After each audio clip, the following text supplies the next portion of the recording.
Part 3. Home. We can't think about home without considering homelessness.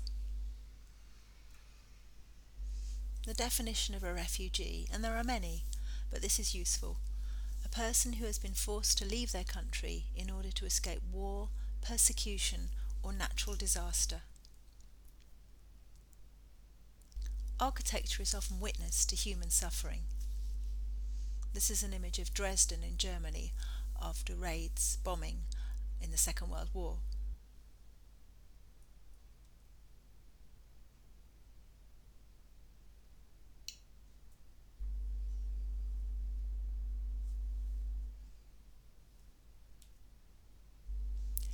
Don McCullum is an interesting photographer, and he might be somebody you want to check out. This is called Mother and Son, Bradford, which is a city in northern England, and this was taken in 1978, a relatively short time ago. Look at the way that these people live.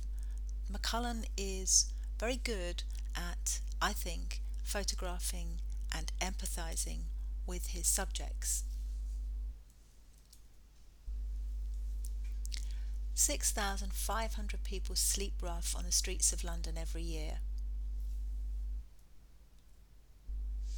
Over 1,000 people sleep rough every night in Westminster. Here you can see an image of the Ritz, a very upmarket hotel, with somebody sleeping outside, and life going on around them, people's lives moving at the same time, but we can ignore each other if we try.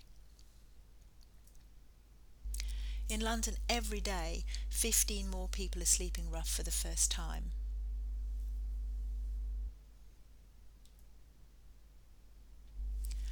And architecture responds to that. You will see lots of quite aggressive pieces of architecture throughout London, throughout other cities, which on the face of it might be friendly, a place to sit down, but is actually designed in large part to stop people loitering, sleeping, staying there when they don't have other places to go. Interestingly, outside the Royal Courts of Justice are these benches which would be very hard to sleep on.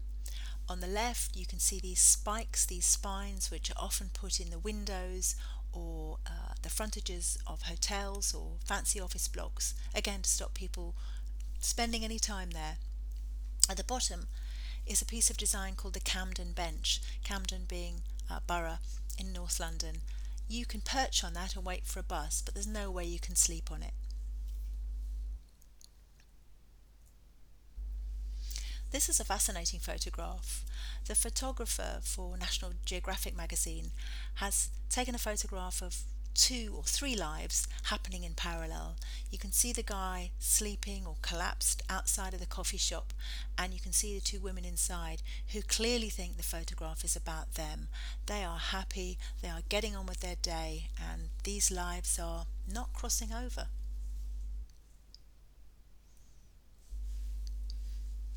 Henk Wildschut has taken really interesting photographs of refugee camps. This camp no longer exists, but it's fascinating and humbling to think that people are under such stressful circumstances still make homes. This is a garden. This is laid out like a home.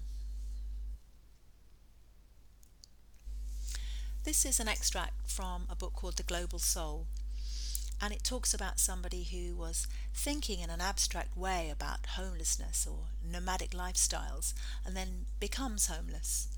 When I arrived at my house, high up on a ridge, 2/3 of the way up the mountain, I was to find a smoking ash grey sea. Bronze statues had been reduced to nothing. Filing cabinets were husks. All the props of my parents' 60 years, all the notes and prospects I'd been collecting for 15 years, all the photographs, memories, and all the past, gone.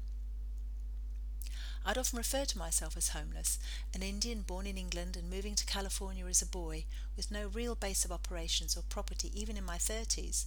I'd spent much of the previous year among the wooden houses of Japan, reading the burning house poems of Buddhist monks, and musing on the value of living without possessions and a home.